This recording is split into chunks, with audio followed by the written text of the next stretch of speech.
Hey everybody, and welcome to Another Black Podcast with Tasha Armstead and Joel Armstead, and together we are the Armsteads, right? Yes. Yeah. No, but I like you saying it by yourself this time. I didn't feel the need to jump in. I thought it was good. That was perfect. Solid. Yeah, that Boom. was solid. Done. Right. All right, moving on. So now that we got the intro out the way with y'all, and we're gonna leave this one. It took us about six takes. To me, that was perfect. I think so. But anyway, yes, this is the very first episode of Another Black Podcast, and we decided to call it Another Black Podcast because there's so many podcasts out there, specifically Black ones. A whole lot. And we figure, here's another one.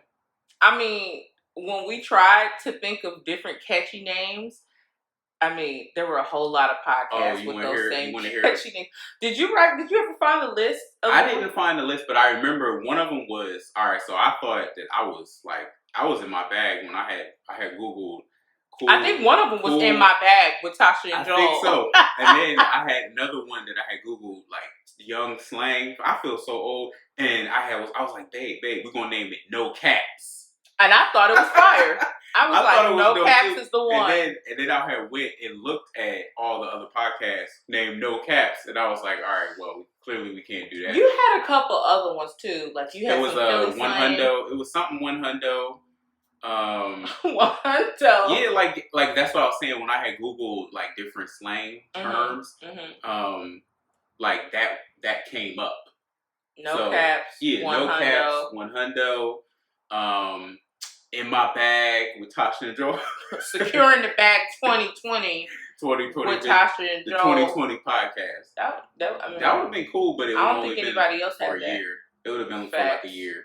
We're trying to be here to stay. So yeah. Anyways. But so it's a new year. It's a new year, yes. Happy New Year, everybody. We about 5 days in, so we're not even a full week into the brand new year. Yes. And let's see. Okay, January 5th is also. Oh yes, your Founders Day. Yes, today is Founders Day. Shout out to all my brothers of Kappa Alpha Psi Fraternity Incorporated. Happy Founders Day, Noops. Yes, thank you.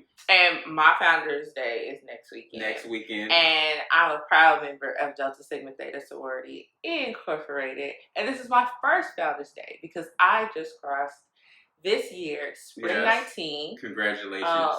For Inglewood Alumni Chapter. So I'm excited about that. I'm excited. I'm more excited than you. We're going to go to brunch, turn it No, up. I'm excited because finally you was able to get it, and it's like, so I don't have to like hear any more about it. But why you always say I don't have to hear any more about it? Like, no idea. Do you know what it's like to wait for 10 years?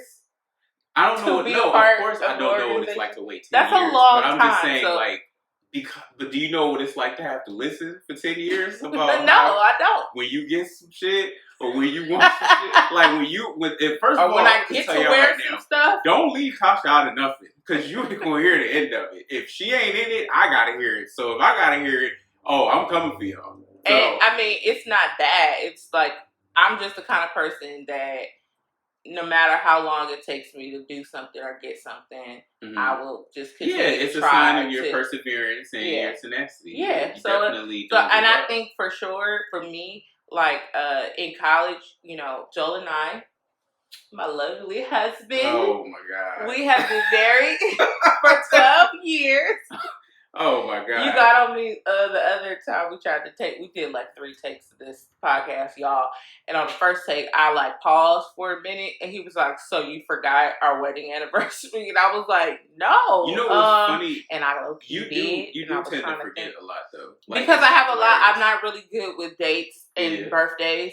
I just can admit that about myself. On being able to remember it, like at the drop of a dime. So I'm like, how old are you? I'd be like 12 years. I used to remember it before you. And then they'd be like, how old is the kids? I'll be like, 12 and 8.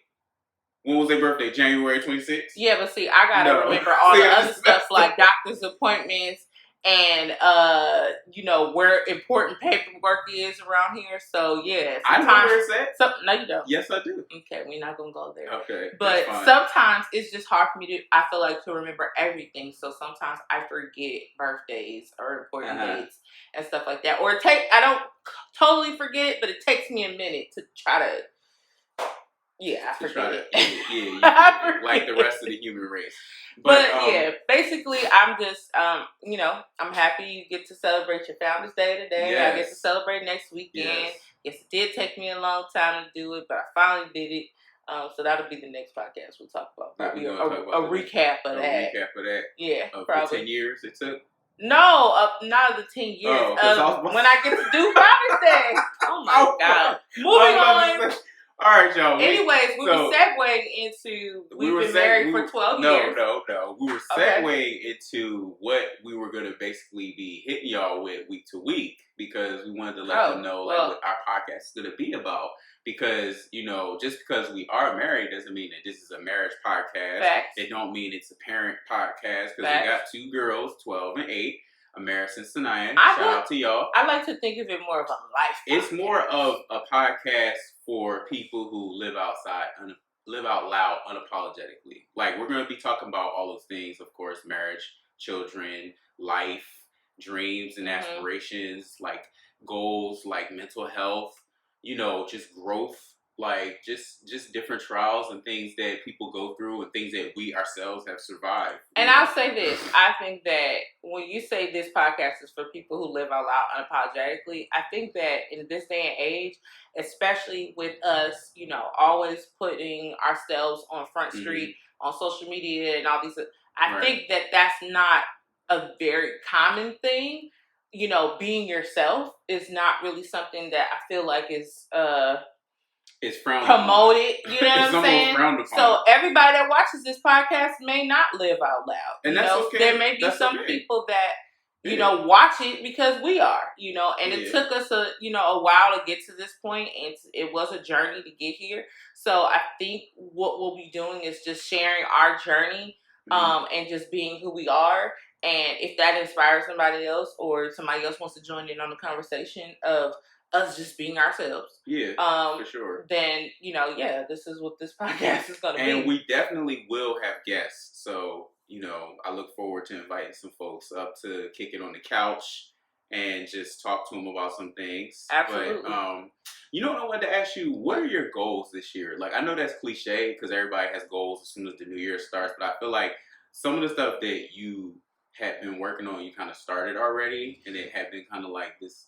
past year. But I wanted to know, like, what's like your goals for 2020? You know what's so crazy? I feel like towards the end, I kept telling you this, like all of the end of November, December, that for the first time in a long time, I didn't have a long list of goals. Yes. And I felt relieved and worried all at the same time. Right. Like, I was worried that I wasn't going into the new year with a concrete plan, but I was relieved in that I was allowing,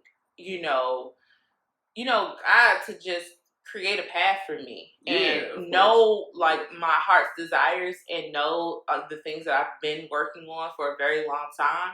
But at the same time, I have no control over those things. And I felt like if I could just surrender to the process, I got a word from God a couple of weeks prior, and it was just like, rest in me. And that empowered me so much because for the first time I felt like I had been carrying so much weight on myself for a very long time of being a mother. And, we kind of segue from this, but yes, we've been married for 12 years, which means, we're 33, 34, and when we got married, we were 20 and 21. Right. And so, and had a child at the same time we got married. So our entire marriage, we've also been parents. Yes. And so what that did for me, and then also being an aunt, being a sister, being a daughter, they all just carried their each individual, roles, and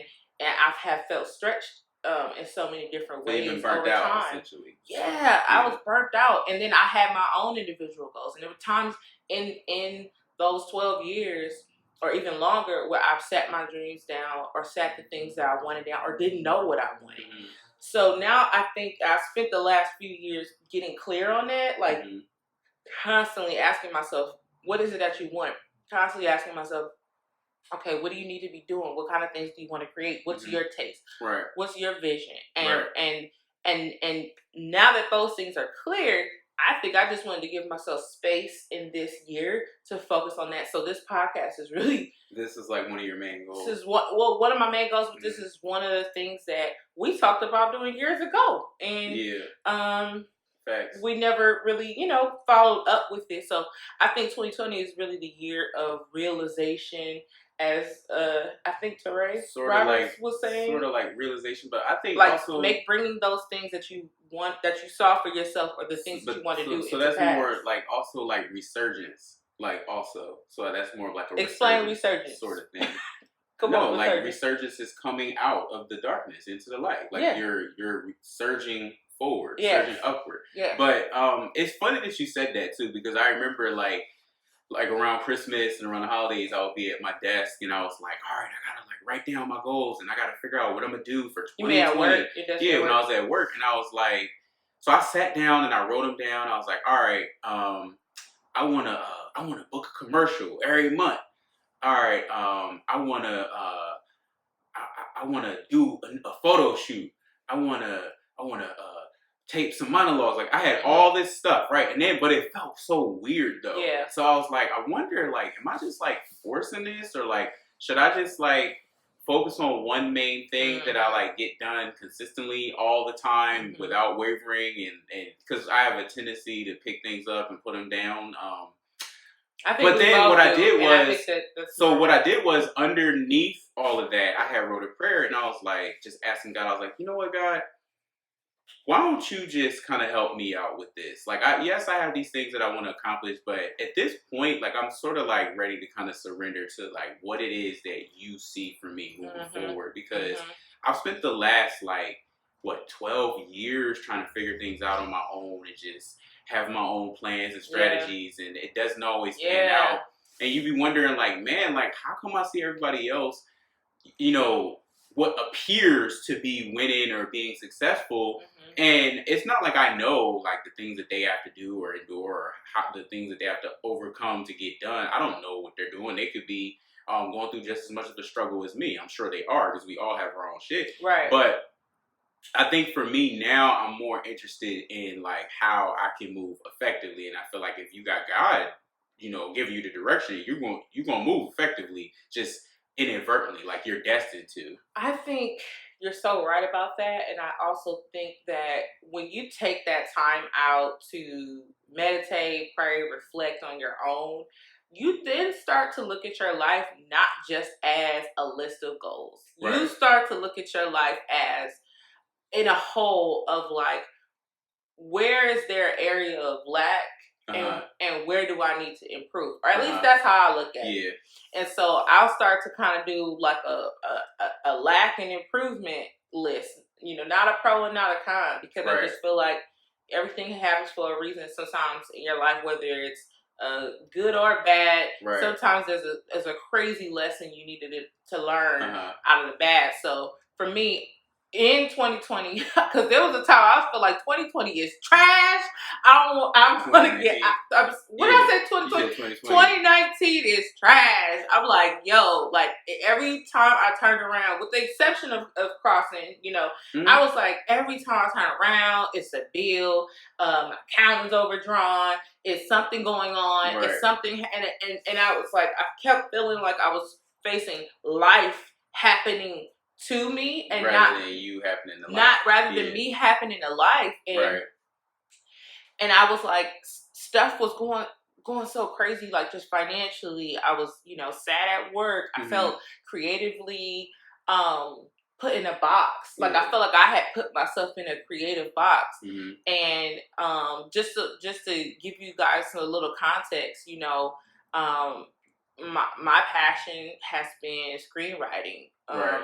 For many years, and I had to teach myself, I guess, how to, write scripts or, do anything really in production, or, I feel like I've always had like a natural gift or talent or whatever to be funny, or, to act, or always had a desire to learn or pick up a camera or want to help a friend do something. But I didn't really know how to hone in my craft, like, for myself, and I felt like I was more concerned with like making sure home was okay, making sure kids were good, making sure, everything else was fine in my life versus focusing on the things that could probably make me better for the passion that I had, right? For sure, definitely. And then when I started working, our job at DPSA, y'all, we welfare peddlers. Yes, at the welfare office, it was like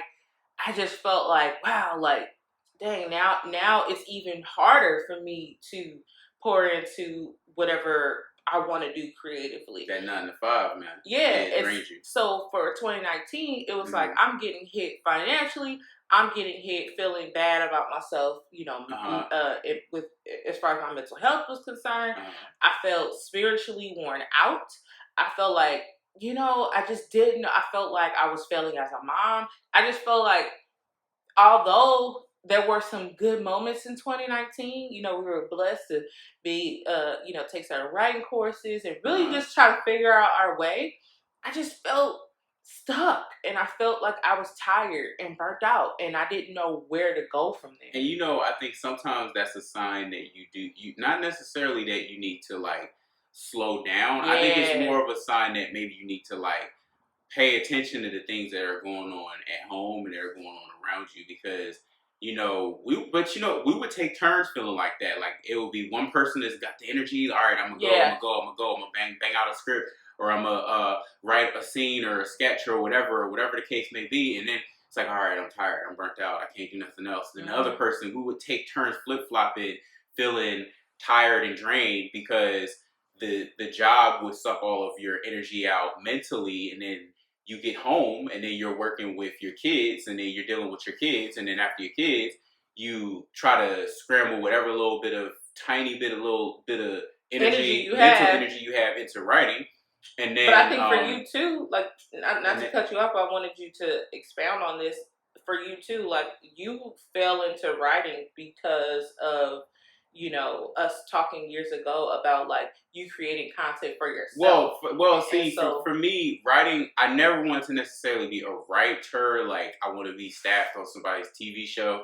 It was more about like at the time that we moved out here, it was in 2011, and it seemed like the wave was going more towards content creation. Everybody was creating their own content. People started writing sketches. There was web series popping off everywhere, and for someone, me, I just wanted to be an actor. I didn't want to have to do all of that.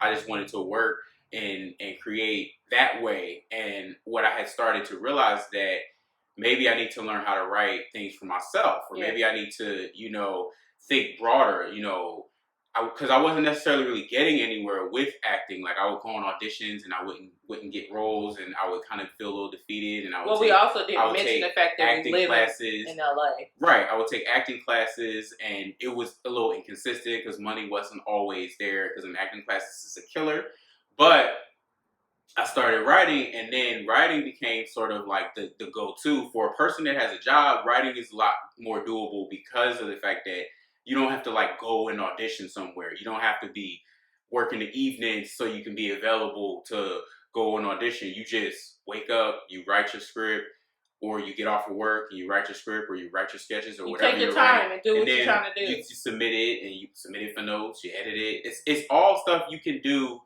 that doesn't require you to like be somewhere. You can do it on the go. A lot of times I'm on my phone writing on Final Draft Mobile, and I just prefer using Final Draft Mobile because I'm just more of a texter sort of person. I get anxiety when I look at the computer. It's like I hate using the computer. I hate it. That big white screen and that little dot, and it's just like, all right, what you got to say? And I'm like, I ain't got nothing to say. And but then when I'm on my phone, it's just like so it's just like, I think that's also about finding what works for you and figuring out. My point in bringing up the fact that when we fell into writing, it was something that we were talking about in terms of you building content for yourself and you writing stories for yourself because you, at the end of the day, desire to be an actor. Right. And I'm talking about the fact that over the course of the last year, not only was it a struggle from all the things that you just talked about, but it was also a struggle for a suppressed dream that you hadn't even been able to get going with. You hadn't been able to like go get these headshots, or you want to go do the headshots and you're like, I ain't got no money because I don't have any clothes, or I need to do this, or I need to do that. And I think all of those thoughts and all of that anxiety that came with me being over here doing too much, you being over there doing too much, or feeling, or both of us having feelings of that we're not doing enough, it brought us to a place where we had to just stop and rest and surrender to our process and begin to think about, another thing. We had wrote a script that we wanted to shoot, and the vision for it back then was huge. We did not have the budget to support the vision at the time. Yeah. And the crazy part about it is, what I'm about to say next, the vision that I even have now on little bitty ways that we can still pour into that and bring that to life is a lot more doable than what it was then. Right. But all of those things that made us get in a place of feeling like, my life seems beyond me and I don't know how to catch up with it. Yeah, it seems like it's falling apart faster than I could put the pieces back together. And I think where it took us was one of the most healthiest places, which was surrender, rest, prayer, meditation, taking better care of our body, eating better, playing with the kids more, talking to each other more, loving on each other more. We started dating again. Stuff that when we were so focused on these lists of goals that we weren't able to do, it made us see our life in a complete picture, and you really got to see where you were lacking and where you needed to improve. Well, the crazy part was when I had started to pay a little bit more attention to what's going on at the kids' schools, and I would pick them up and I'll be like, all right, so Amaris, what happened at school? Nothing. Oh yeah. Sure? You sure? Ain't nothing happened. I'm like, so what did you do today? Well, we just didn't do nothing. Oh, okay. So Naya, what did you do today? Well, so first of all, me and my friends were just talking, and then there was this other girl who was just being super grown, and then she was saying all this, and I was like, what? Like, she really said that? You guys started connecting. Super invested in her little elementary school life to the point where I'm ready to, if it's on site, every time I'm ready to pull up to the school, I'm like, let's go. Like, what's up? Like, who said what to you? Somebody said what? They doing what? Yeah, them little boys, boy. And so it's crazy because, it strengthened our relationship as father and daughter, but we've always pretty much had a good relationship, but it was that season of me sort of being unavailable because of I couldn't focus on anything else, or at least I felt like I couldn't focus on anything else. Yeah. And so that reconnection kind of got me to see what our kids go through on a daily basis. Well, Amaris clearly goes through nothing. Her days are just, they cool. I just want to give Sanaya is at the epicenter of the middle school drama and all the stuff that be happening. I just want to give a little context because we keep jumping ahead. And so one thing that we did mention was the fact that we are residents of Los Angeles, California. For those of you guys who don't know us, we have two girls. One is 12. Her name is Sanaya, and the youngest is 8. Her name is Amaris. Yes. And so I'm just giving a little context. Right, you're doing a little housekeeping. Yeah, a little bit, because you're referring to certain things, and I'm like, okay, well, these folks don't know us, then it's good for us to say that. But if that's the case, then we don't live it. We're not in Los Angeles. We're in Iowa. You mean? We live in Iowa. I don't refer to it as Iowa. It is Inglewood. Oh, I'm sorry, Inglewood Heights. I'm born and raised in Los Angeles, California. You would not disrespect my hood like that. Even though I was born and raised in South Central, Inglewood is our residence. What about the Rams Stadium? What about it? What about the stadium? What about it? I mean, what are you saying? I'm just saying. What are you saying? What about the gentrification? What about it? I'm saying we're in Inglewood Heights. And that is, first of all, it's not Inglewood Heights. So please stop saying that. Okay. Look, we're 2 chow-chows away from being Inglewood Heights. The gentrification out here is outrageous, okay? I mean, every 5 minutes, it's just... a new condo. Condos starting for the low price of $500,000. It's a new condo being built. It's a new I mean, I'm not too upset at all the new stuff coming. Like we got Marshalls coming down the street on what is that, La Tierra. They're just building up stuff in the neighborhood.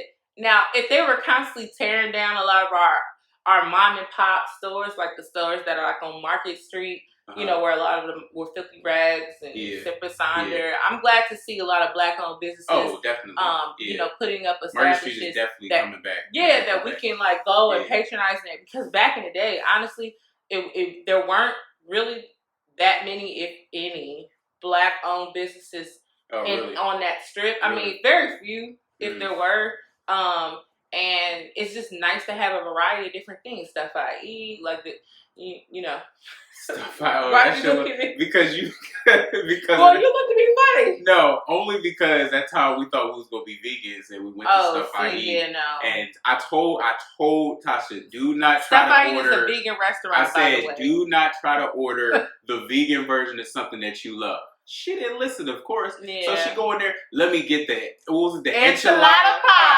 And I'm like, Tasha, but everybody said that the enchilada pie from Stuff I Eat was good. And they those was like, are vegan, but those get are the vegans. Enchilada pie. No, it was. There are people that I know that got the enchilada pie and they're not vegan. But you know what? And they swore by it. They were like, but you know what I learned? You know what I learned in the short time that I was quote unquote a vegan vegetarian. Niggas will tell you this something is good because they don't want to admit the embarrassment to have to tell you that something was not that good. No, but I this is what I believe. I believe that the enchilada pie from Stuff I Eat is good. It's just not for you. But it's just not for me. Right. I think. But no, when I tasted it, I didn't really care for it either, though. Okay, and it probably isn't for you either. But I told you not to get it because I had got. But there's a lot of people, a lot of friends that I have that love it. So I'm not gonna throw no shade on another black business that's in the neighborhood. You're allowed to say you don't like it. Listen. I'm not saying that this particular establishment, their food isn't good. Not, I'm saying I only tried one thing, and for me, I'm a meat eater. Okay, yeah, I like meat, and I'm trying to do better. I'm trying to lessen up on the meat. Right. But somehow it just always comes back creeping in my life. Yeah. Somebody got a barbecue. Thanksgiving, Christmas. Los Angeles is the what am I supposed to do? Barbecue capital of the world. Mexican food. How do you have vegan Mexican food? And that was the problem because the enchilada pie was supposed to be vegan Mexican food. But you know what makes the Mexican food taste so bomb? The meat. Right. So I was just like, nah, man, I'm cool on the corn and the black beans. And the little... But I told you not to get it, though. Cheese. But I told you not to get it. I was like... I'm not doing it. And you know what was sad about that? You formed in your mind after that. No, you formed in your mind, veganism ain't for me. And I'm like, Tasha, you have one... experience of something vegan, and that's not what the whole lifestyle is about. Period. Anyway, we're no longer vegans. But okay, to bring it back to the story though, we tried to be vegan last year when I came back from Milan and Ashley's wedding, and you were like, "This is what we're doing. We're doing plant-based," and I was like, "No, okay. I said I was doing plant-based. No, you said that you was going to jump on board. But usually when Joel says he's going to do plant-based, that means that all the groceries are going to be plant-based. You got that right. I'm not buying double groceries. Okay, so if I'm coming home and I need to eat, then what else am I going to eat other than the plant-based? I don't know because I got tired of. I don't know. For me, you need to have an answer for that. No, I just knew that these are the groceries that I'm going to buy, and that's all I'll concern with. So he don't think like, okay, well, I'm going to be vegan now, so let me get her some meat because I know she's not vegan. No, he says like, I went grocery shopping, I spent. I remember when you said that too. You was like, I spent a lot of money on groceries, and that's how you know you're getting old when you feel good about the about how many groceries you was able to go get. You know, and I'm about to make all this stuff. I've been picturing meals, and I was like, okay, all right. So when I get home, he's got these beautiful plant-based spaghetti, so it's like spaghetti with chickpeas. It was black bean spaghetti with like tomatoes and mushrooms, and it was just a lot of vegetables and all this stuff. Good stuff, right? And I'm like, okay, all right, you know what? You know what? After having the trash year that I had in 2019, I was like, you know what? I done went to Miami for my best friend's wedding. I done drank. I done had a good time. I'm surrendering to you, Lord, because maybe, just maybe, if I adhere to this new diet plan, it might be some abundance on the other end of this. So I was like, I'm going to try it. And I tried it for at least like a month. And I mean, it worked. You felt good? Yeah. I felt good. And I didn't do like, like the, what do you call it? The fake meat and all that. The fake meat, the like processed.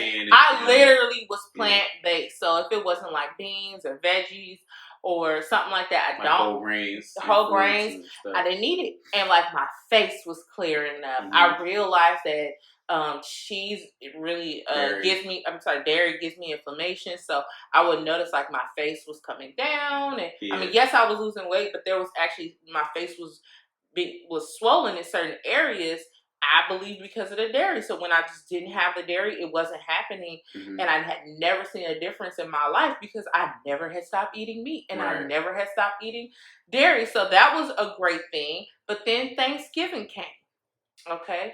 And I was like, I'm not doing I think Thanksgiving was on the horizon. It was on the horizon. We kind of knew, like, to keep it a bean, this is not something that we want to do for the rest of our lives. And it's funny because, like, segueing into our next, like, topic / goal was we wanted to take better care of ourselves, which is where that whole thing came from. And I was like, man, this year, like, I even had it on my vision where I was like, I want to take better care of myself because I'm tired of feeling bad and like just eating anything and not caring, and then just never really feeling like I'm satisfied with myself, and I want to really like push to eat better. And I was telling you, because I know sometimes like you will have these problems with the inflammation in your face, and of course everything is linked to like weight loss period. And so that was what sparked us starting the whole plant-based / keto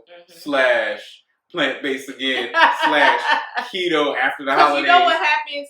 Like, I'm just keep it real with y'all. We have tried the keto diet in the past. Joel actually did it by himself years ago. He was very successful.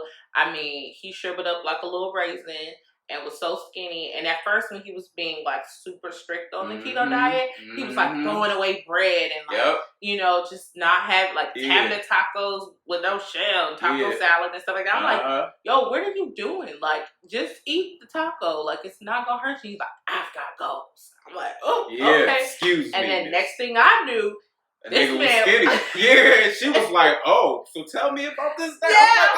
I'm like, I was like, I need to get all this. Yeah. So then I started trying it, and it started working for me. Yo, what's crazy is you hated on me so bad. At first, I used to be like, babe, so like, look, I'm about to take this, I'm about to make some pizza, and I'm going to take some cauliflower and some cheese and some... Man, you always trying to explain all your... Listen, it was funny though, but like, every time I did it, Tasha would be like, I ain't doing that. I ain't eating that. So, like, and it would be crazy because I would be like, all right, fine. I would get on the scale, lost another 2 pounds. So now, every day it was like 2 pounds. 2 pounds, 2 pounds. That's a perfect example of 2 pounds a day. That's a perfect example of how we get in our own way. And so I tried it, and it started working for me. And of course, I was going through life and trying to diet, and I think it just happened to both of us. Like, we never just kind of like sat down and like made that a main priority. I feel like because the past few years we just been going. And we hadn't really got a chance to just be consistent every day with whatever the hell it was that we were trying to work on.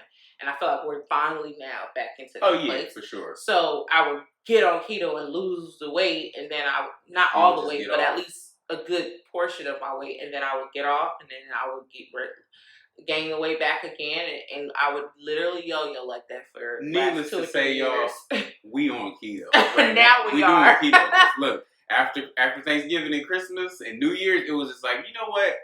I'm gonna go back to what works. Old Faithful.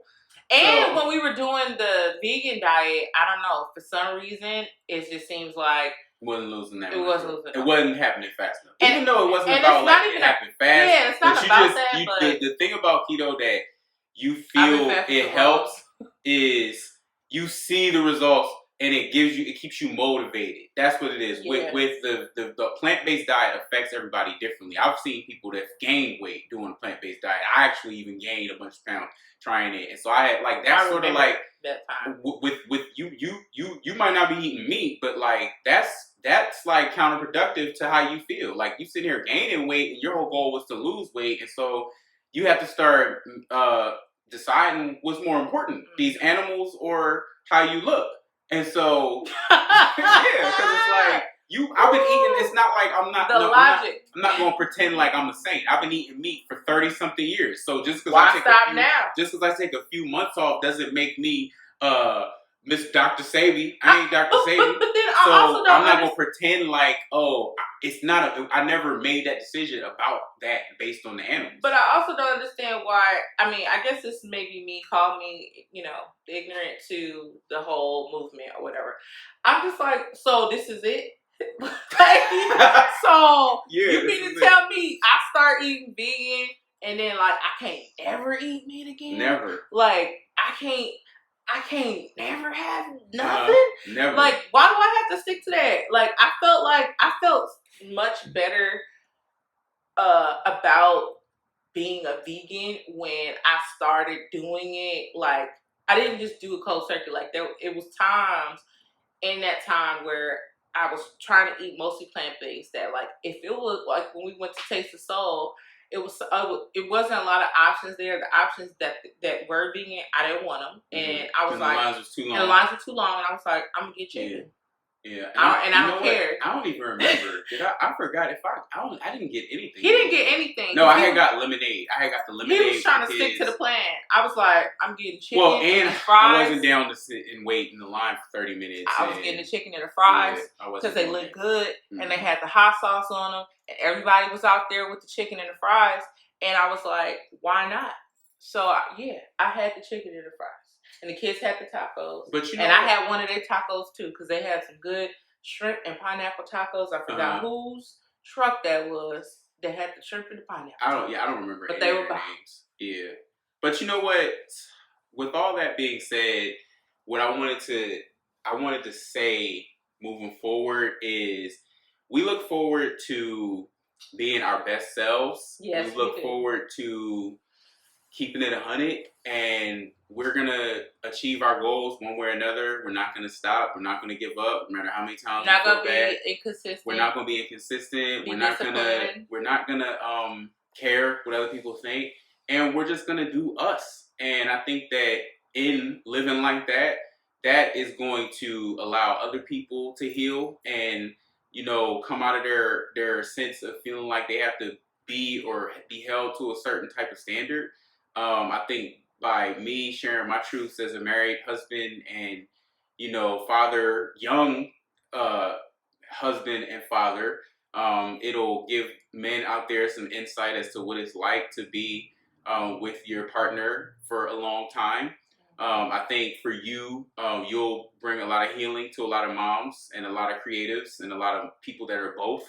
A lot of women, because y'all always got something going on. Y'all stay trying to heal each other. Well, I feel like we got something for a little something for everybody. Yeah, so I think I got something for the moms. You got, and I got something for the dads. Because I feel like dads don't get enough recognition. Like it's like we're here. We are here. You know what? It would be interesting to see because I think what I'll do with this podcast is sometimes I'll break down and I'll even probably do a something for the mama segment where I could talk about stuff that's like directly related to just being a woman and things that we go through, and even with parenting or just trying to find balance, trying to find yourself again and all that stuff. I think that's good. I think what I would really like to see you do, or what I think is needed, would be a perspective from a black man, black father. You're out here following your dreams. You're an actor, you're a writer. So you do have a sense of balance as well. Oh, definitely. Friends, for sure. keeping up with old friends, family, trying to provide. What does all of that look like for you? Because although there's a lot out there to try to like, I feel like we're in a whole different place when it comes to Black people now. I feel like we have a lot of like empowerment movements going on, upliftment, Black businesses, Black people Black supporting women, each other finally, so Black men.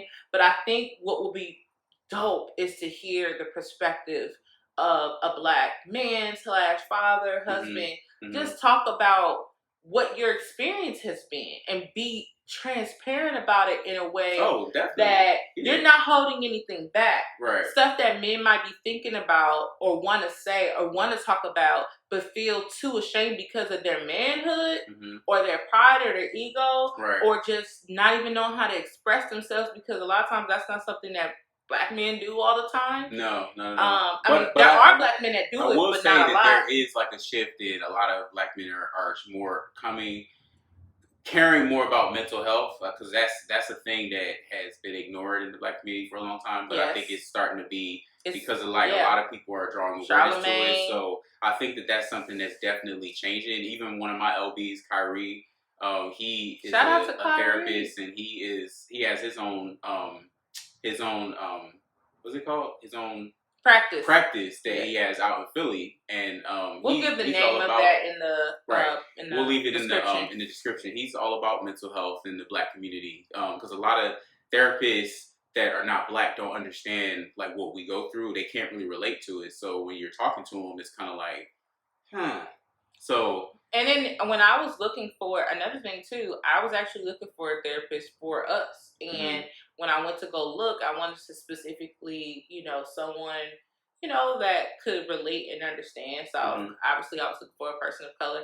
And most of the people, we have pretty good insurance because our good county job. Yes. But it was hard to find somebody that was like, I don't know. It just seemed like when I was trying to look for someone that kind of fit a certain description that I was looking for, I just couldn't find someone that wasn't, out of network, where you have to like pay out of pocket. Yeah, you have to pay out of pocket. Yeah. I think a lot of them are out of network because it's just more lucrative. Yeah. I think that when you're in network, they're like, It's different because we don't know much about it. Yeah, I think it's more of a thing of like how they have to be. But I remember searching on the internet for at least 2 hours for a therapist, and I was like, it shouldn't be that hard. Well, I don't know what to look for. When you look for a therapist, what's the attributes? Yeah. How do you even look for one? Like, I was confused. I mean, because there's it'll say like specialty in family, marriage, children, stuff like that. But then it's like, how do you narrow down who you really? Well, because if they all say that that's what their specialty is, like, how are you going to figure out? It's not like I could do a trial run. Yeah, like let me book this person this week, this person that week. We're doing interviews for therapists. Yeah, that would be dope. That would be funny though, because like you end up getting all this therapy without having to pay for it. If you was able to do that. But yeah, I think I'm looking forward to finally getting into some type of like counseling, therapy, or whatever this year, because I think it's just like one of the most. Langston. Oh, we gotta hurry up. So our dog is we having a nightmare. Is sleep. And he's having a nightmare right now, so he just kind of barks. He barks a little bit in his sleep. So I think that somebody probably kicking over his water bowl in a dream or something. Like if you can listen to, it's not a full bark. It's like it's a whimper.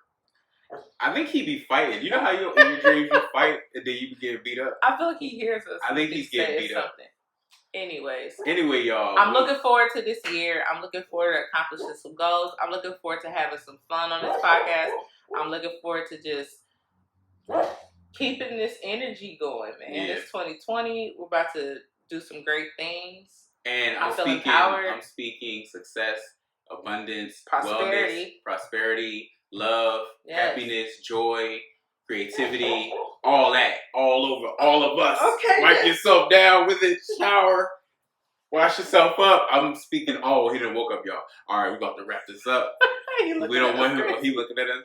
We're gonna see you guys soon. This is gonna be a week-to-week podcast. And anything last remark? One last remark? No, we'll see you next time. All right, y'all. Peace.